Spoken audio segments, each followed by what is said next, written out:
이스라엘의 출애굽 여정을 보고 있습니다. 이 성경을 볼 때마다 조금씩 그 차이가 있다라는 것을 볼 때마다 사실 느끼게 되는데, 특별히 이제 성경에 우리가 자주 보는 본문이 있고, 또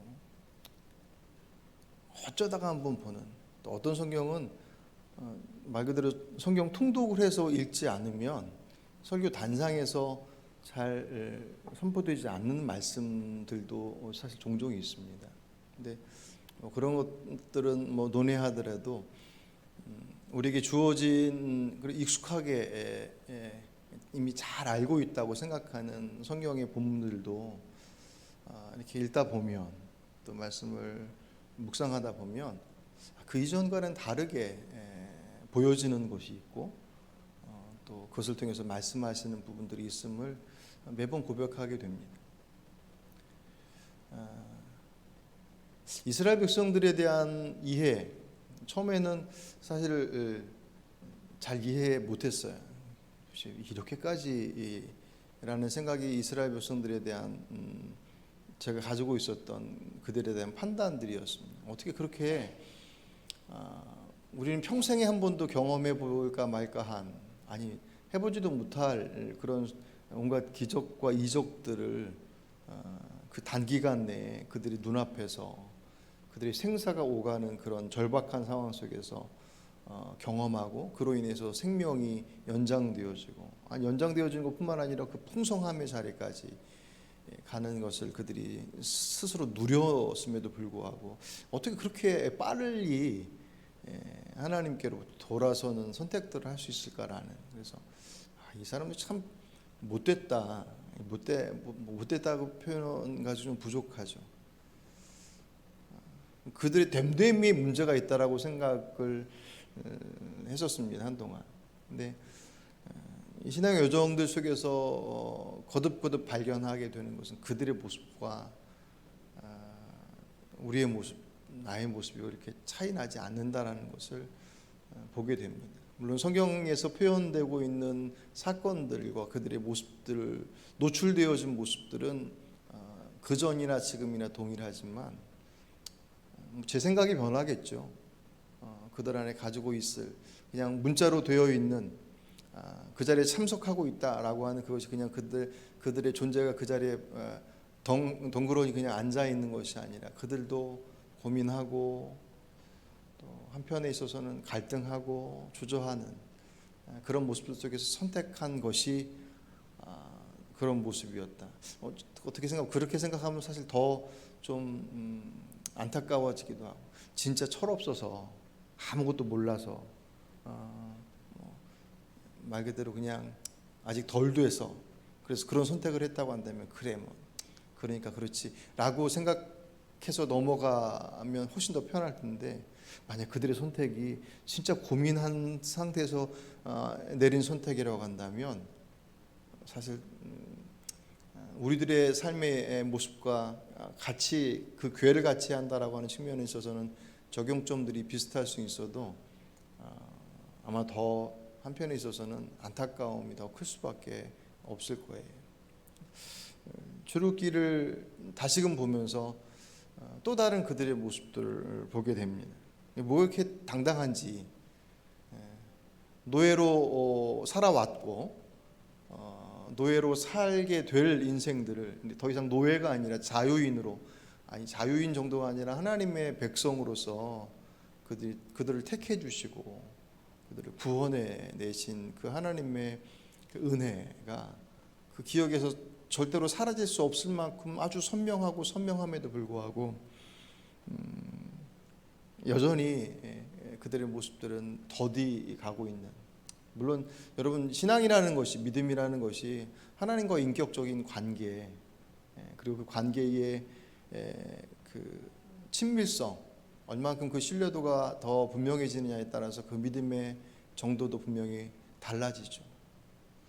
거듭거듭 확인하게 되는 것은 우리의 안에서 우리가 믿음이 자라지 않는 이유는 하나님의 일하심을 목격하지 못하기 때문이다라고 하는 어떤 아쉬움이나 그런 작은 기대도 사실은 있습니다. 그런 거 있잖아요. 신앙생활 안 하는 분들이 교회 하나님 믿자고 그러면 뭐 보여주시면 믿겠다, 뭐 이렇게 해결해 주시면 믿겠다라고 하는 어떤 그런 얘기들을 종종 하죠. 그게 핑계일 수도 있겠지만 한편에 있어서는 정말 그런 기대도 있어요. 보여주면 난 믿을 수 있어. 그런. 그래서 우리 안에는 그런 어떤 이적과 기적과 같은 우리들의 삶 속에서 우리들을 변화시켜 나가고 바꿔 나가는 그런 경험들을 하면 우리의 믿음이 후적 더 자랄 것이다라고 하는 그런 생각. 내 믿음이 자라지 못하는 이유는 그런 부분에 대한 것들이 적기 때문이 아닐까라고 하는 것에 대한 생각. 근데 성경을 보면 기적을 체험하는 것이 그들의 믿음을 성장시키는 것이다라고 이렇게 동일선상에 놓지 않는 예들이 훨씬 더 많습니다. 물론 놀라운 기적과 이적을 체험하는 것, 그것은 우리들의 일상적인 삶, 그러니까 일상이라는 삶이 그냥 평범하고 반복되어지는 것들 속에서 굳어진 삶 속에서 쿵 하고 충격을 주는 거죠. 정신 차리게 하는. 이 잘못됐구나. 내가 제대로 가고 있다고 생각했는데 어떤 사건을 딱 경험하면서 그 경험을 통해서 내가 잘못 가고 있었구나라고 하는 것을 알게끔 하는, 각성하게 하고 자신을 성찰하게 하는 계기, 기회가 되어지는 그런 역할을 하는 것은 분명합니다. 하지만 그렇게 성찰하고 각성하고 깨닫게 하는 계기가 되었다는 것이 우리를 그 자리로 저절로 이끌어주는 것과는 별개의 문제예요. 우리가 그 문제들을 사실은 참 많이 놓치고 있습니다. 중요하죠. 그 계기조차 없어서 그냥 무딘 상태에서 내가 제대로 가고 있는지도 모르는 상태에서 그 길을 쭉 가기도 하니까. 그래서 그 성경에서 나병, 문둥병이라고 표현되어져 있는 그 나병은 자신의 살이 썩어 들어가는데도 불구하고 고통을 느끼지 못한 마비가 되어져서 마치 그것처럼 죽음의 길로 막 가고 있는데 죽음의 길로 가고 있는지조차 모르는, 그 가고 있음을 깨트리고 각성시키는 그런 역할들이 기적과 이적과 여러 가지 경험들을 통해서 우리가 알게 되는 것, 그마저도 은혜이죠, 사실은.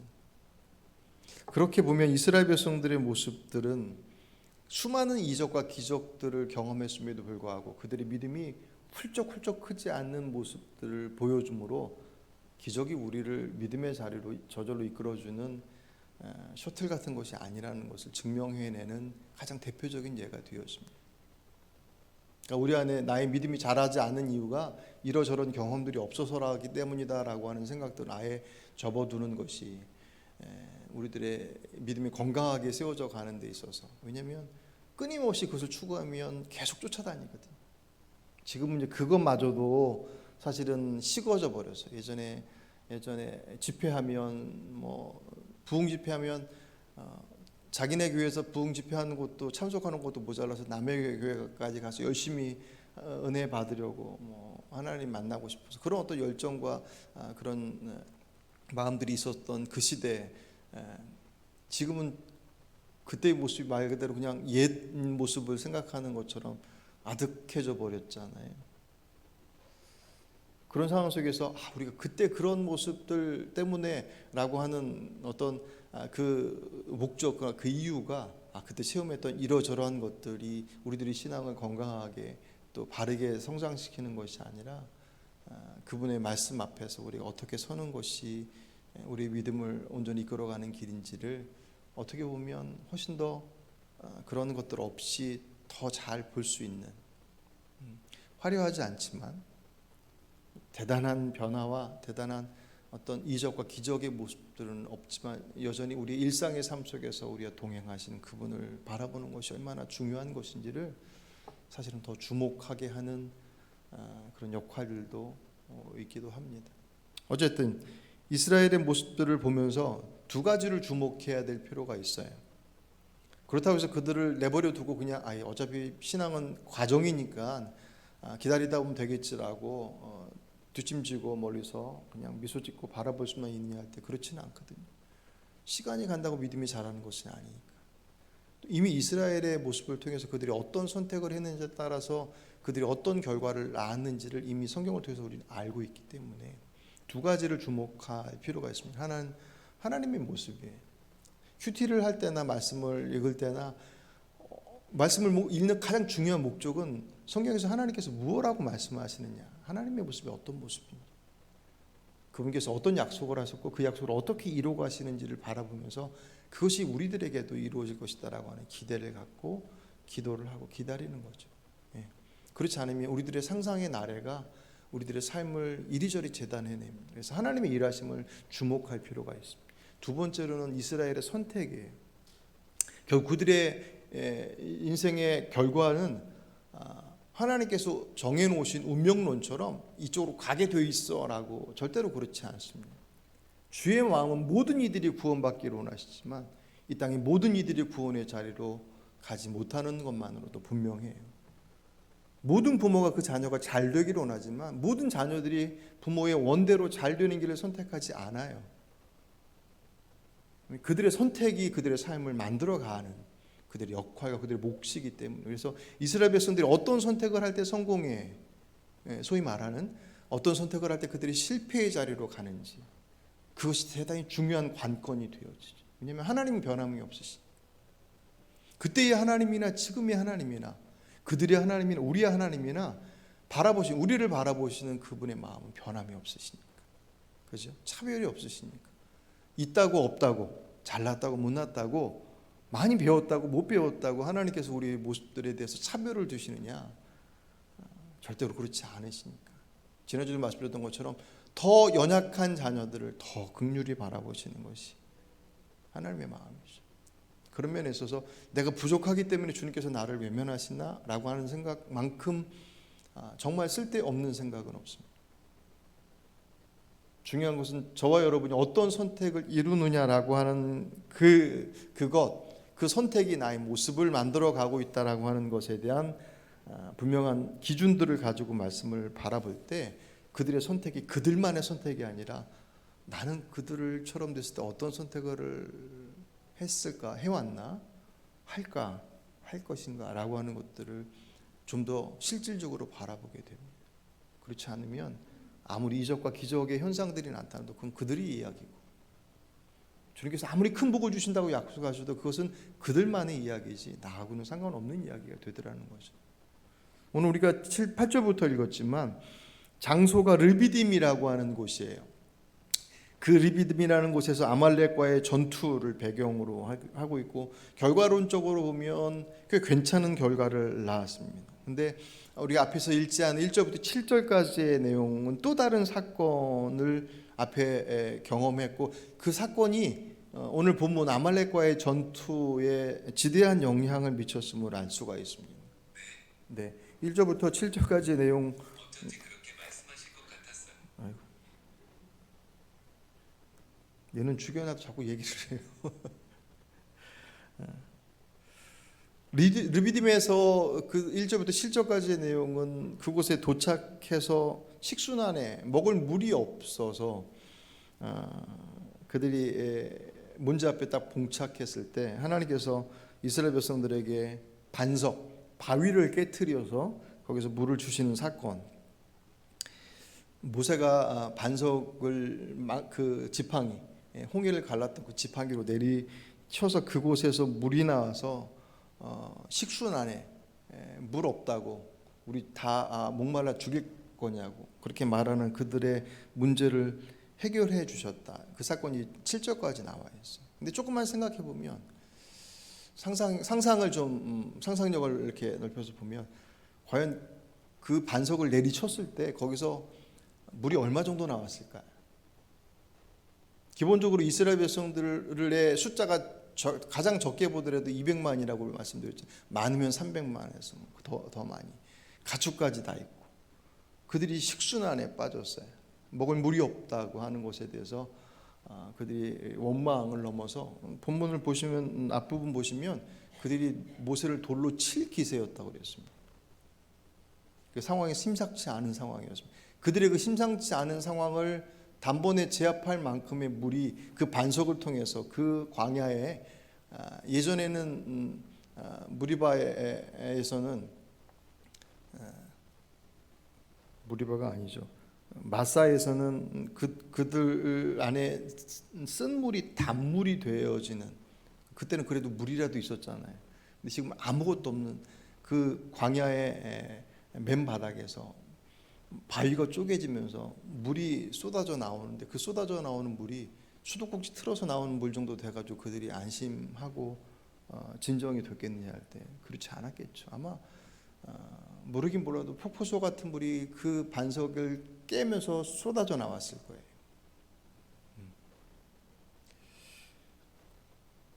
근데 그런 과정들, 정말 죽겠다 싶었던 상황들 속에서 폭포수 같은 물을 쏟아져 나오면서, 이야, 그런 놀라운 경험을 하는 이스라엘 백성들의 모습들을 바라볼 때, 그들이 그러면 그럴 만한 경험과 그런 폭포수와 같은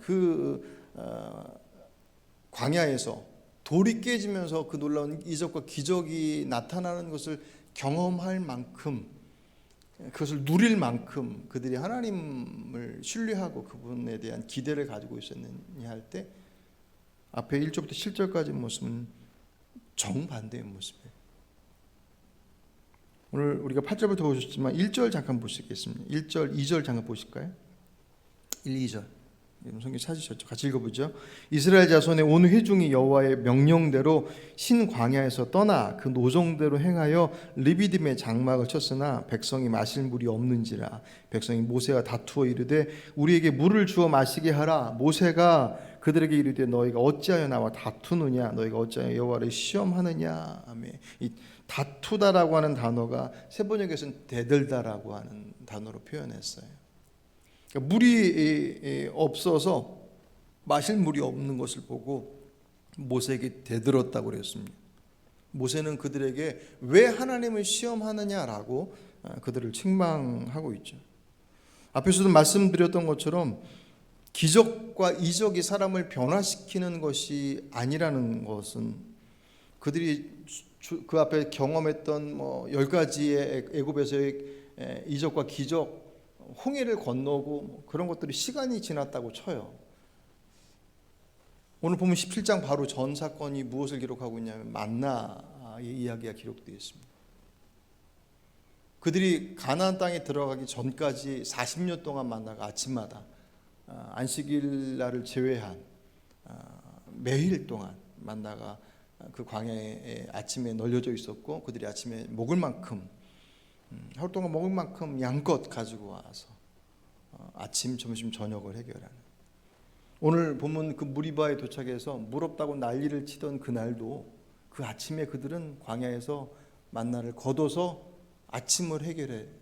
오늘 본문의 사건이 점심 때 이루어졌는지 저녁 때 이루어졌는지 모르겠지만, 만약에 저녁 나절이 되어서 이 난리를 쳤다고 한다면 그들은 멀쩡히 아침에 그들의 수고와 노력과 애씀이 전혀 들어가지 않은, 그들이 한 것이라고 하면 나가서 거둬들인 것밖에 없는 그 만나로 아침을 해결하고 점심을 멀쩡히 먹고 나서 물 없다고 모세에게 가서 덤벼드는 모습이 이스라엘 백성들의 모습이에요. 그 만나가 하나님께서 그들에게 주신 것임을 그들 스스로 그 아침에 경험하고 그 기억이 어찌 잊어질 수 있겠습니까? 그럼에도 불구하고 돌아서서 물 없다고 원망했던, 단순히 궁시렁궁시렁 물이 없어, 뻑뻑해, 그게 아니에요. 아까 말씀드렸던 것처럼 4절에 보시면 모세가 여호와께 부르짖어 이르되 내가 이 백성에게 어떻게 하리이까? 그들이 조금 있으면 내게 돌을 던지겠나이다. 상황이 상당히 긴박하게 돌아가고 있어요. 조금 있으면 돌 던질 기세. 뭐가 그렇게 이들에게서는 당당한지.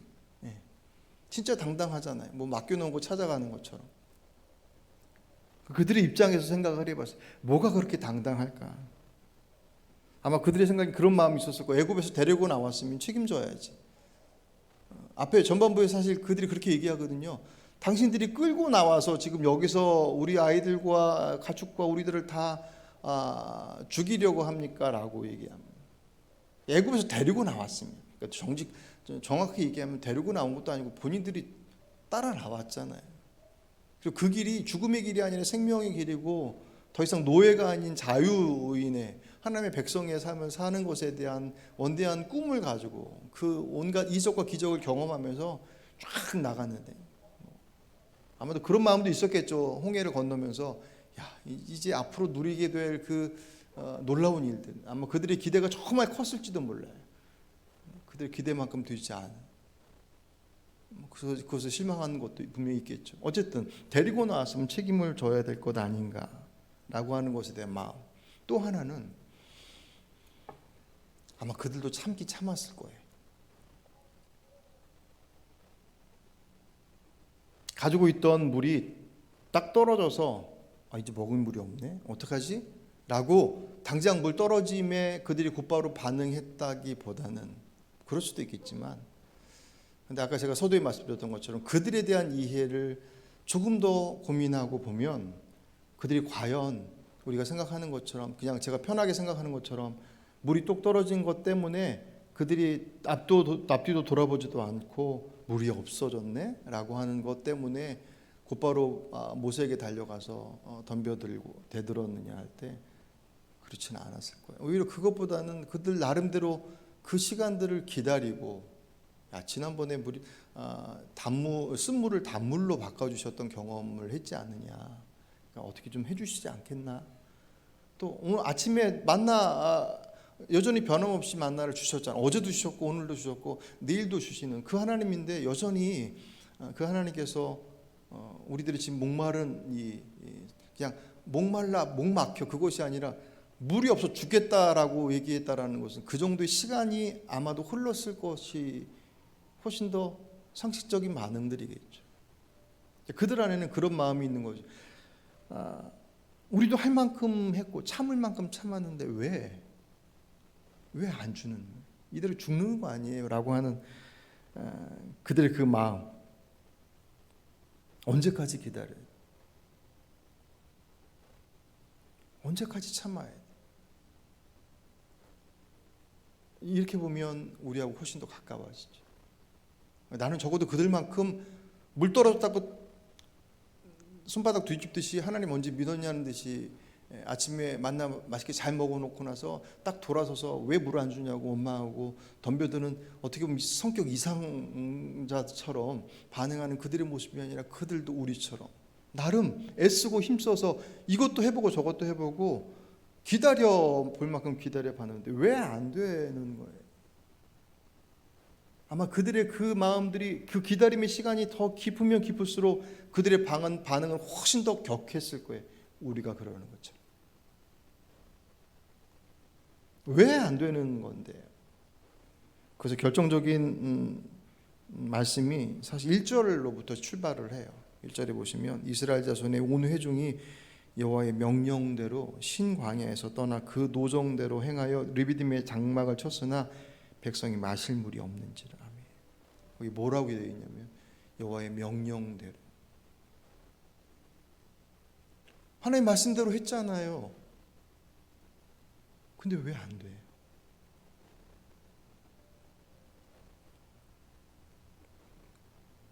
바로 이 전에 있었던 곳이 그들이 엘림을 경험했었고 오아시스를 경험했잖아요. 주의 말씀을 따라서 그 오아시스를 뒤로 하고 약속의 땅으로 떠났어요. 만나도 만나고 매출하기도 약속을 하셨습니다. 그것들을 그들이 섭취해 먹어가면서 그 말씀을 따라서 다시금 그들이 여호와의 명령대로 신광야를 떠나서 그 예정된 길로 르비딤에 도착해서 장막을 쳤는데 마실 물이 없어요. 왜? 말씀대로 따라갔는데 이런 문제가 있는 거예요. 어쩜 이들의 당당함의 가장 큰 버팀목은 이것이었을 거예요. 말씀대로 했으면 다 돼야 되는 거 아니에요? 말씀을 따라서 내 삶을 구별하고 기다리라고 해서 기다리기도 하고 참으라고 해서 참기도 했는데 이 정도 참았으면, 말씀을 따라서 이 정도 참았으면 돼야 되는 거 아니에요? 라고 하는 것이 그들의 마음이고 우리들의 마음 아니겠습니까? 그들의 원망의 뿌리는 그렇게 당당하게 모세에게 대들어가면서까지, 그러니까 왜 모세에게 대들어요? 하나님 앞에 나가야지. 하나님 무서워서. 하나님 무서운데 모세는 안 무서워. 그러니까 그들 안에는 아직도 하나님에 대한 그들의 마음이 선명하지 않은.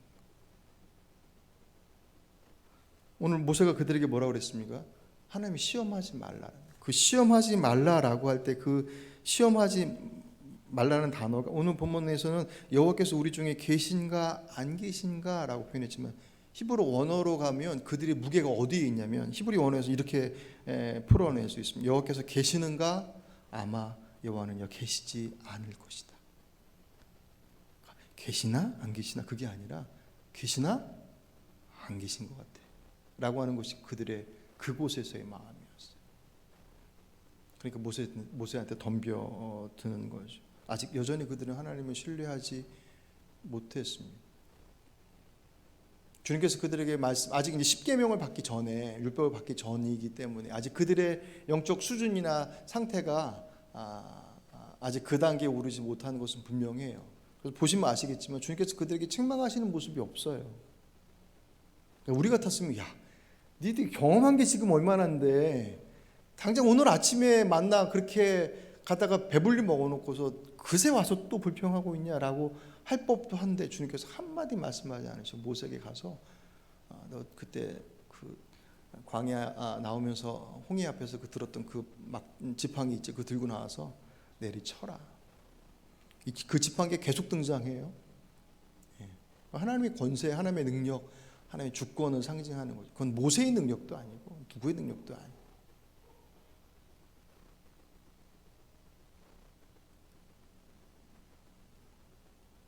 우리들 안에 조바심과 불평과 원망의 뿌리도 어찌 보면 그들과 같이 말씀대로 안 살았을 때는 그래 내가 말씀대로 안 살아 못 살아서 그래.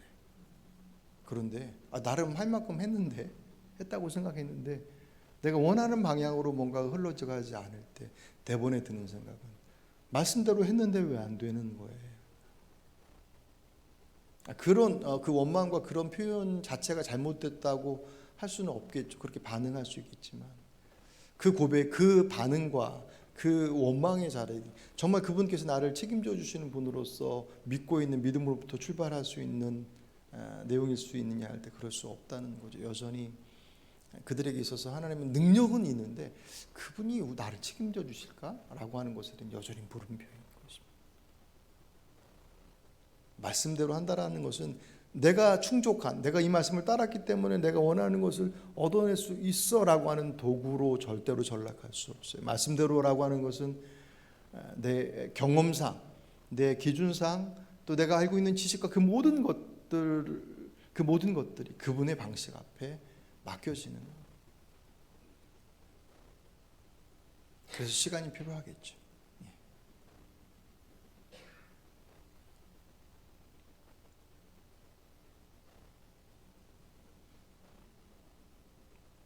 오늘 아침에 만나를 먹고 난 그들, 그리고 나서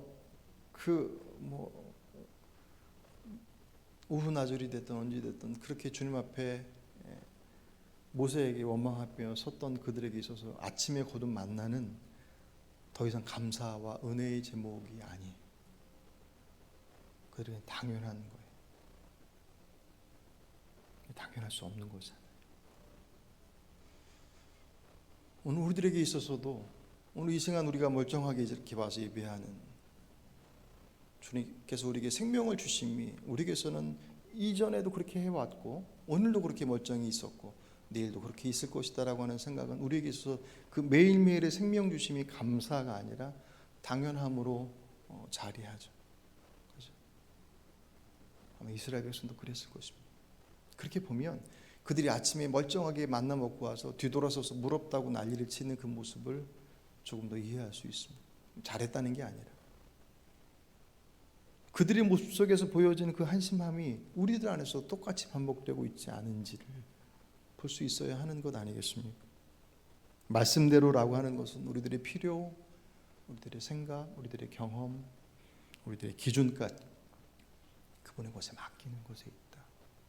그것을 잊어버리지 않는다고 한다면 적어도 이스라엘 백성들이 반복했었던 그들의 선택들과는 다른 선택을 할 수 있지 않겠습니까? 무엇보다도 우리는 이스라엘 백성들이 경험해보지 못한, 우리는 그들이 경험한 것들을 경험해보지 못했다고 아쉬워하지만 홍해를 건너가고 뭐 온갖 기적이 나타나, 우리는 평생에 한 번도 경험해보지 못했어요라고 하는 그것에 아쉬움을 갖지 모르겠지만, 우리는 그들이 갖지 못한 주님의 십자가의 은혜가 무엇인지를 우리는 알고 있는 사람들이, 그 어떤 기적과 비교할 수 없는, 그렇게 원망하고 불평했던 그들이 반석이 깨지며 폭포처럼 쏟아져 나오는 그 물을 경험하고 나서 아마 그들도 느낀 점이 있었던 모양이에요. 오늘 본문의 모습을 보시면 그들이 처음으로 외부 세력에 의한 전쟁을 경험을 합니다. 처음에 아말렉과의 전쟁. 아말렉 입장에서는 이스라엘 그 200만 어마어마한 사람들이 때로 몰려다니니까 아말렉도 사실 긴장하지 않을 수 없었겠죠. 아말렉의 입장에서 본다고 한다면 그들이 공격해 들어왔습니다. 그 공격을 잘 감당해내잖아요. 근데 아말렉과의 전투를 승리로 이끈 결과를 놓고 보면 이스라엘은 거기서 뭐 했느냐? 첫 번째 모습 보면 그들 안에 앞에서 누누이 등장했었던 원망과 불평의 모습이 하나도 보이지 않아요. 그럴 정신이 없었을지도 몰라요. 그 전까지는 다 안에서의 문제였어요. 뭘 먹느냐 마느냐, 마시느냐 있느냐 없느냐 그 문제였다고 한다면, 지금의 문제는 전쟁으로 치고 들어오는 그 외부 세력 앞에 그들이 할 수 있는 게 뭐가 있겠습니까? 군인이 있겠습니까? 노예로 있다가 지금 탈출해서 온 사람들인데, 그들이 할 수 있는 것이라고 하는 것은 그나마 그 르비딤 그 폭포수와 같은 물을 쏟아내시는 그분, 그분이 맞아 만나로, 그리고 그 물로 우리를 책임져 주시는 분이시지라고 하는 그 학습 효과, 그 반복의 효과겠죠. 그것을 통해서 그들이 여지없이, 선택의 여지없이 그분을 찾는, 그 찾는 것에 있어서 모세가 원했던 것은 뭐였어요? 여호수아와 함께 군사를 뽑아서 전쟁터로 나가라. 그것을 실행한 것, 이 두 가지예요. 원망과 불평 없이 그들에게 주어진 몫을 그들이 감당한 그것. 말씀드렸던 것처럼 그들이 할 수 있는 것들은 사실 선택의 여지가 없었어요. 살려면 그 말씀을 따라야 했던 그들의 상황들 속에서 그들이 그 모습들을 잘 감당해냈습니다. 하지만 보시면 아시겠지만 그들의 모습은 아주 미미해요. 적어도 8절부터 16절까지 나와 있는 그 현장들 속에서, 아말렉과의 전투 속에서 비춰진 이스라엘 백성들의 모습들은 사실은 거의 그냥 있는 듯 없는 듯 존재하고 있습니다. 그에 비해서 모세는 대단히 아주 일사불란하게 움직이고 있습니다. 여러분도 보셨겠지만 앞에서 나타난 이스라엘과 모세의 두 사람이라고 하면 그렇지만, 이 양측의 가장 큰 차이점들은, 문제를 만나면 이스라엘 백성들은 불평부터 나왔어요. 근데 모세는 문제를 만나면 하나님께로 쫓아가요. 이게 가장 큰 차이점이에요. 똑같은 문제 앞에 누구는 불평의 자리로 가고 누구는 그분을 쫓아가는, 그 선택의 결과도 완전히 달라질 수밖에 없겠죠. 어쨌든 아말렉이 쳐들어왔다는 소식을 들었을 때 모세는 하나님 앞에 어떻게 해야 돼요? 라고 하는, 지도자잖아요.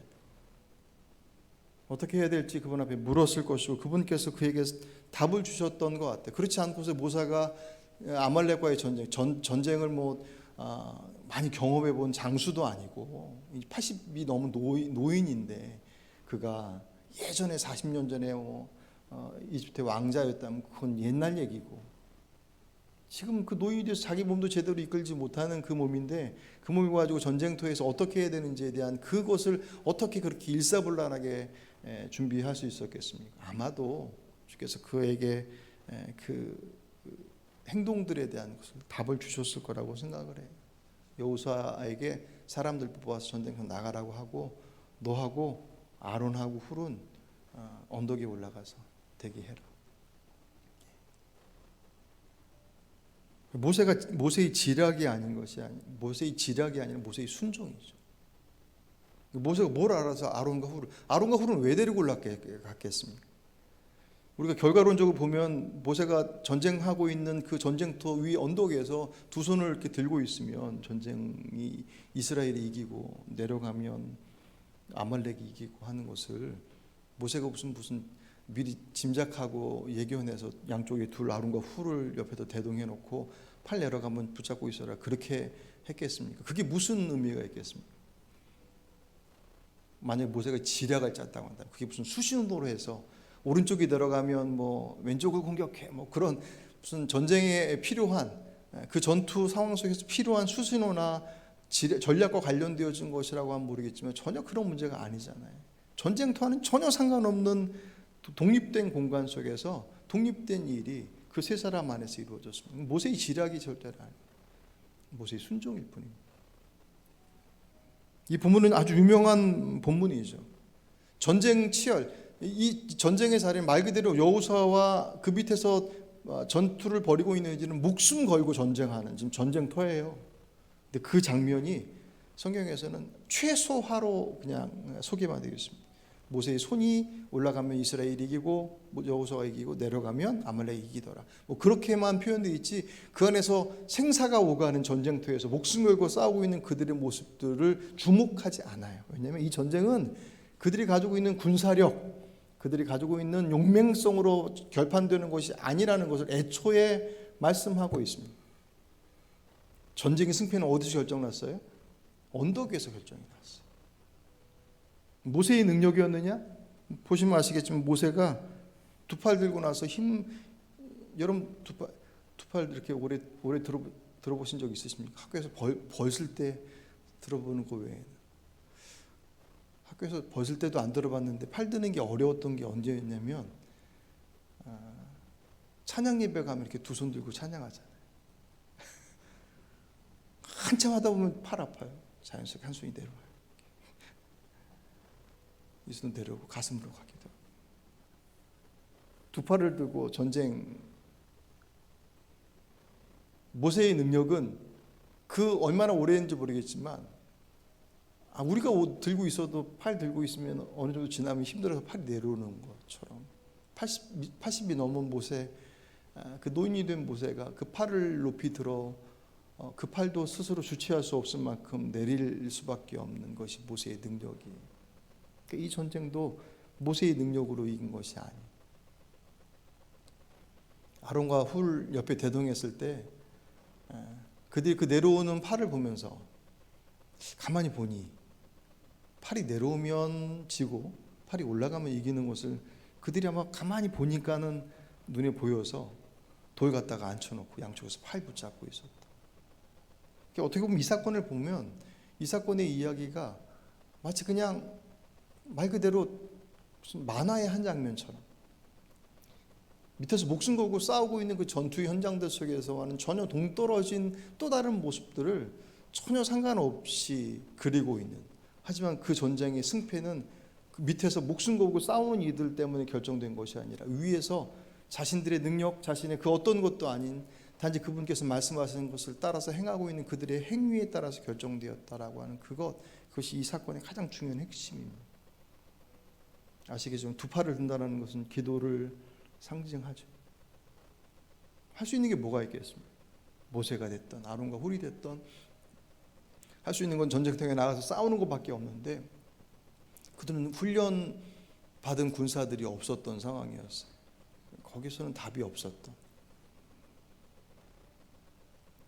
그 말도 안 되는 상황에서 전쟁의 승리를 이루고 난 이후에 주님께서 그 사건의 중요성을 이렇게 말씀하십니다. 14절 여호와께서 모세에게 이르시되 이것을 책에 기록하여 기념하게 하고 여호수아의 귀에 외어 들리기라. 내가 아말렉을 없이하여 천하에서 기억도 못하게 하리라. 아멘. 어떻게 보면 그냥 하나의 사건으로 지나갈 것처럼 보여지는 것인데도 불구하고 주님께서 그것을 기록하여 남기라고 말씀합니다. 왜냐하면 이 사건은 앞으로 이스라엘이 경험하게 될 모든 사건의 가장 중요한 근간이 될 것이기 때문에 너희들의 전쟁은 너희들의 능력이 아닌, 물론 목숨 걸고 나가서 싸우죠. 그들의 몫이잖아요. 하지만 목숨 걸었다고 무슨 전쟁을 이기는 것이냐 할 때 아니죠. 우리의 삶도 마찬가지잖아요. 목숨 걸고 싸웠기 때문에. 목숨 안 걸고 그냥 설렁설렁 하는 사람과 목숨 걸고 덤벼드는 사람하고는 그 삶의 차이가 나타나는 것은 뭐 그럴 수밖에 없겠죠. 하지만 목숨 걸었다고 해서 모든 문제가 다 잘 되느냐 할 때 세상이 그렇게 호락호락하지 않지 않습니까? 그 주권이 목숨을 걸었기 때문에 문제가 아니다. 그럼 두 팔 들고 있었기 때문이냐? 그 두 팔이 든 게 그 전쟁과 무슨 상관이 있었겠는가? 결국 말씀을 따라서 여호수아와 군사들은 나가서 전쟁터에 여호수아와 모세와 아론과 훌은 그 언덕의 자리 속에서 두 손을 들고 기도함으로 하나님께서 그 상황들을 이끌어 가실 것이 앞으로 똑같은 상황이 반복되지는 않겠지만 그런 문제들 앞에 너희들이 어떻게 반응이 될지는 이 두 가지 그들에게 주어진 목과 그들이 하나님을 의지하는 이 두 가지 모습이 항상 함께 갈 것이다. 하지만 그것의 승패는 목숨 걸었던 현장들보다 두 손 들고 있었던 그곳에서 결판나게 될 것이다 라고 하는 것을 그들 안에 분명히 기억하라고 말씀하시는 것입니다. 그래서 더 극명하게 대비시켜 놓는 것 같아요. 전혀 말도 되지 않아요. 그래서 어떤 누구도 이 장면 속에서 이 전쟁을 승리로 이끌어가는 곳에 있어서 뭔가를 내놓을 만한 그 공적이 하나도 없어요. 혹시 여호수아가 착각할까 싶어서 그랬을 수도 있습니다. 하나님께서 뭐라고 말씀하세요? 그 책을 기록해서 기념해서 여호수아의 귀에 외어 들리게 하라. 이 두 가지. 하나는 여호수아는 모르잖아요. 지금 위에서 지금 손을 들었을 때 이거 손 내렸을 때 졌다라고 하는 것을 모른다고요. 결국 전쟁터에서 싸우고 있는 여호수아나 그 군사들의 입장 속에서는 야 우리가 목숨 걸고 싸워서 이긴 거야라고 착각할 수 있어요. 그렇죠? 그들이 수수인호 따라서 움직이는 게 아니니까. 너희들이 이긴 건 너희들이 정말 수고는 정말 했는데 그것 때문에 이긴 게 아니야 라고 하는 것을 알려주시는 것 첫 번째 목적. 두 번째로는 여호수아는 모세의 뒤를 이어서 지도자의 자리에 앉을 사람. 그 대원리는 변함이 없다라는. 그죠? 그렇게 보면 오늘 모세가 그 모든 사건을 마무리 짓고 난 이후에 15절에서 모세가 제단을 쌓고 그 이름을 여호와 니시라고 했습니다. 처음 모세가 제단을 쌓는 장면이 하나님 앞에. 그리고 그 제단을 뭐라고 불렀어요? 여호와 니시. 여호와는 나의 깃발이다. 깃발은 신의 현존, 그 당시에 능력을 의미합니다. 그러니까 모세가 누구보다 잘 알죠. 이 전쟁의 승리는 자기에게 있지도 않고 아론과 훌에게도 있지 않고 전쟁터에 나가서 목숨 걸고 싸웠던 여호수아나 군사들에게 있지 않고 하나님께 있다라고 하는 것을 누구보다 그는 잘 알아요.